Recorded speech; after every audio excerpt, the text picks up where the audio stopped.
Alrighty, guys, welcome back. Earlier we were talking about the NBA unveiling a futuristic glass court, and now we're going to be talking about the Pay What You Can restaurant in Fort Worth, Texas. I'm gonna let people know what we're laughing about. So in my office, I have a giant 85-inch television. That's one of my displays in my office, and it's right next to me. And our show yesterday was one part of it was the woman that tried to climb through her window. She Hmm. got caught by her feet and hung upside down as she was hanging topless, and then she Yeah. had a bathroom accident as well. And I look over between break and I look over and our show is playing and this woman is hanging upside down, but larger than life on a giant 85-inch television. So I looked over to the left and I was like, whoa.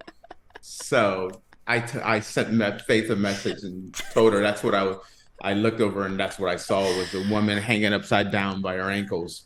Also, I feel like Tate sends funny messages on one of our shortest breaks, and so I have to pull myself together like 2 seconds before starting the show back. So So she was laughing, so I decided to share with everyone what we were laughing about.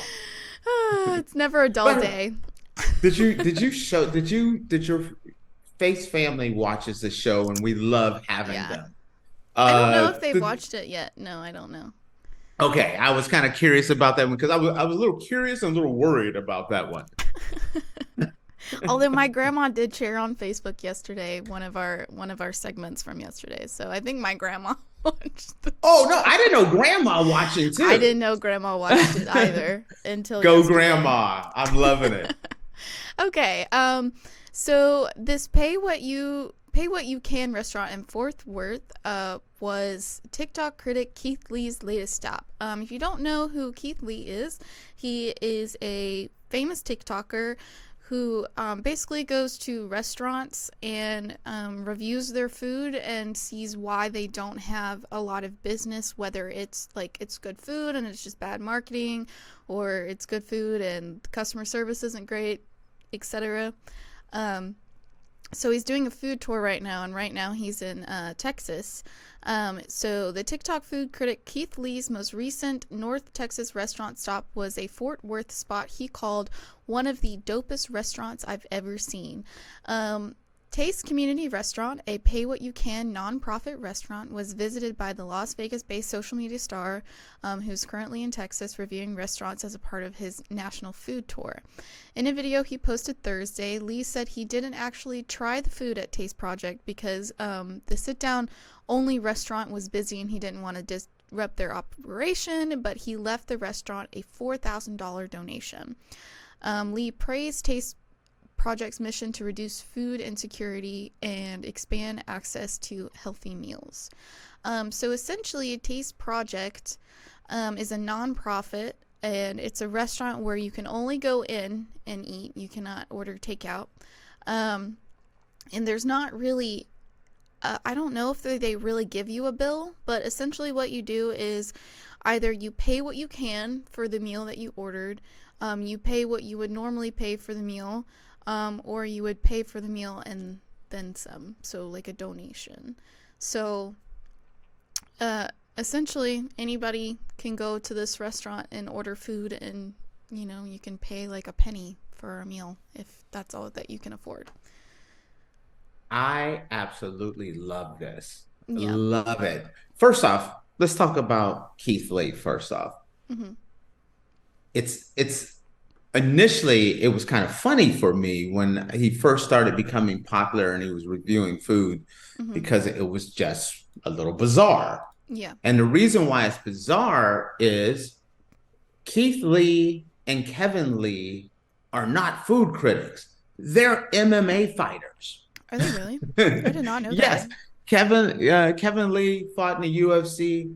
Keith Lee, I forget what organization I've seen him fight in as well, but they were always MMA fighters and very, I mean, like his older brother Keith Lee is an excellent MMA fighter. He just retired, but Keith was not as popular, and it was not as did not have as an illustrious career Mm-hmm. as his older brother did. But man, just two great athletes, and man, quality guy. Keith Lee has just become, as he's become this food critic, which has been made him super famous, more famous than he ever would have been as an MMA fighter, more famous than his brother, who was one of the top two or three fighters in his weight class at one point in time. Uh, Now he the by sitting in a child's chair or eating food in his car, he has become the biggest Lee of them Yeah. all. Mm-hmm. It's quite amazing. Now, let's talk about this place. This place is unreal. I absolutely love it. If I do a lot of traveling. If I'm in that area, I will go to this restaurant. I will leave a nice tip, for the record, a very nice tip. I maybe not a Keith Lee tip, but Yeah. I'm not getting a hot dog and fries and dropping $4,000 on it. But I would definitely leave a very nice tip. And the reason why I will seek this place out if I'm in the area is because of the concept. There are a lot of people out there that, they struggle. And maybe, let's say, you're a family of four, you want to take your kids out, you want to take your wife out, but you just don't have the money to do it. Mm-hmm. There's a place there that you can go to, that you can have a nice quality healthy meal, sit down with your significant other, your date, your kids, and make it and have a good life and have a good meal. And there needs to be more of these places. There are a lot of people out there that have been very successful in life. There's a lot of people out there. I know a few who owns restaurants, who their restaurants are doing well. Would love to be able to see restaurants do something like this. Maybe not all restaurants can do, like, hey, just pay whatever you want. But even if it was once a month or once a week, or a couple times a year, where people can come in, and people that may can't afford to have a nice meal can have that opportunity to sit down and have a nice, have a great meal out. Uh, I think it's wonderful. I think it's wonderful. But there is another side to this. Mm-hmm. For every good side of this, there's always going to be an equal and opposite sharp edge to it Of as well. course. There's going to be people that's going to go there and take advantage of it, and can afford a lot more but pay a penny. Mm-hmm. And that's where people who are going there, that's why I said, if I'm ever in that area, I will seek this place out and leave a nice tip, because the people, you want something like this to keep going. And so the people that can afford to do something, when you go there, I hope they really, donate and really help these places out, because it's a great thing. And I absolutely love it. What do you say? I think it's a great idea too. I love it as well, and I wish we could have stuff like this in like every city, not just like big cities and the bigger states. Like I would love to see this in Georgia, cuz there are a lot of places in Georgia where food insecurity is like a big Yeah. thing. And so I mean, I knew people when I went like to school. I went to a school in a Title I school. So like we got free meals every day, but I knew people going to school with them that like food at school was the only meal that they got that day. So Yes. I think it's a great idea, and I do agree that yes, of course, there are going to be people that will take advantage of it, but I think it kind of evens itself out, because you have people like Keith Lee who comes in and then gives like $4,000 donation. So I mean, Yeah, there's always that negative side of it, but I feel like they're doing really well from what it sounds like. So, Now think about this thing. You were just talking about at the one school, there would be sometimes kids, the only meal they would get is the meal mhm, they would get in school. Well, imagine that family, they don't have the money to, if they're only getting that meal at school, well, now maybe on a Saturday or Sunday, hey, let's take the kids to the restaurant. Mom and dad could sit down with the kids. They can order a nice meal and they can give whatever they have, mhm, you know? And as a family, the family gets to go there and sit down. You don't think these kids will remember this?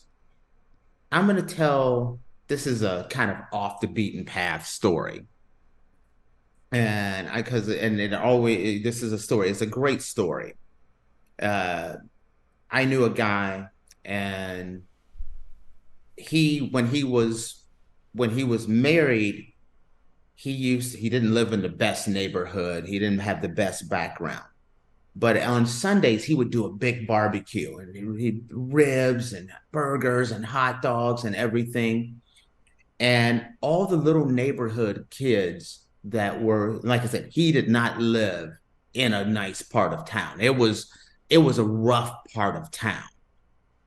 And man, and so, but all these little kids for years, if the little kids came through, they wanted a sandwich, they got a sandwich. Hey, matter of fact, I know your mom may not be clean, meaning drugs, things of that nature. He'd be like, go take your mama a sandwich too. And he did mhm, that for years. And it's a funny story because he fell on hard times and he got in trouble and he got put in jail. Not prison, but mhm, jail, like real jail. And he was telling me this because he got there and it was this group of guys and they were just beating people up in the prison really bad. It's this young group of guys. And the head guy looked over at him and he pointed at him and he said, I will see you tomorrow. And he was frightened. mhm. And so he got in the cell, and his cellmate was like, "Hey, I'm sorry, but don't go near me. I don't want to know." And I didn't know what to do. Swear to God, this is a true story. And the next morning, he was so nervous, and the doors opened up, and he didn't know if he should run over and just hit the guy or what. Mhm. And the guy walked up to him with his guys, and he said, "Your name is Michael, right?" And Michael was very nervous and he said, "Yes." And he said, "You lived on this street?" And he said, "Yes." And he turned around and he said to the entire cell, "This guy, don't no one touch this guy. He is protected by us." And the reason why tell you that story is because turned out this kid who was in prison, Mhm. the only time he ever got meals as a kid growing up was when Michael's would do these barbecues on the weekend, and that's the only time he would get a real meal. Mhm. And so he remembered him, and it had an effect on his life. I Mhm. know this is a little bit of a different kind of story, but the same thing. Mhm. This restaurant is helping families and kids out where maybe some other kid who may not have been able to afford going out to restaurants or things.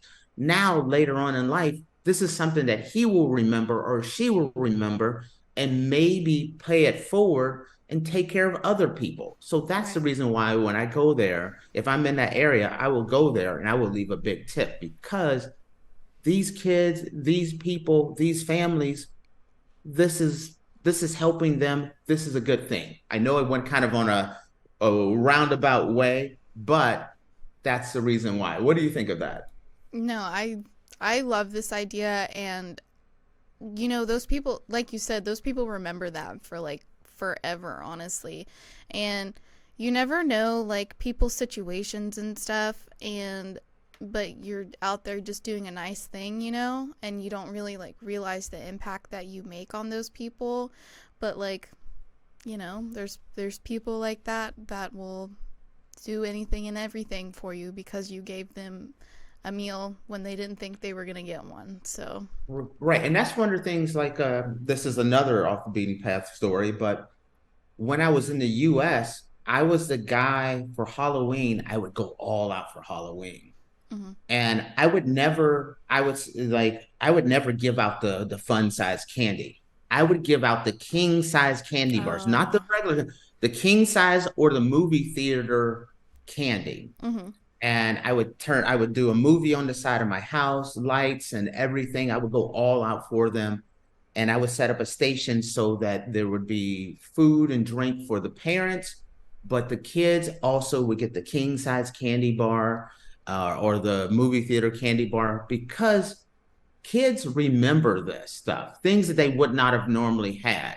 Mm-hmm. And so, and you can understand, I would get over 100 kids coming to my house. Yeah. That was one of the hard things about leaving the US is the fact that Halloween is no longer a big thing here. Mm-hmm. But I used to do that just because of that story I told you about that Michael told me. Mm-hmm. I remember that, and I used to do that because the kids will remember that. You're leaving a lasting impression for the kids and the families. That's why I love it. Yeah. Well, I guess, guys, if you live in Fort Worth or ever in Fort Worth, I suggest that you go and check out Taste Community Restaurant and pay it forward if you can. I kind of changed this to more of a pay it forward segment than maybe a restaurant segment. You say now question for you. You said Mm-hmm. they're doing really well. Is that correct? I mean, I'd assume so. I mean, they're still kicking, still running. See, because I worry for every Keith Lee that goes in there and gives $4,000. I'm thinking there's a number of people that's going in there. They're ordering $100 worth of food and paying $15-$20 as well. Yeah. So how long does this last? That's a good question, but I know, I mean, I work in the restaurant industry, and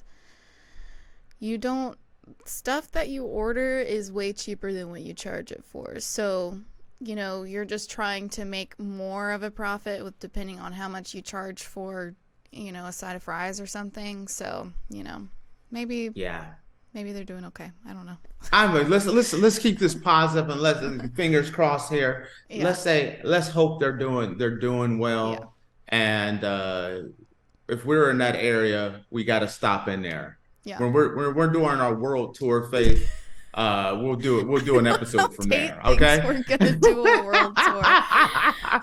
Alrighty, guys. Well, we're gonna take a quick break, and when we come back, we'll be talking about our oddities of the day. All right.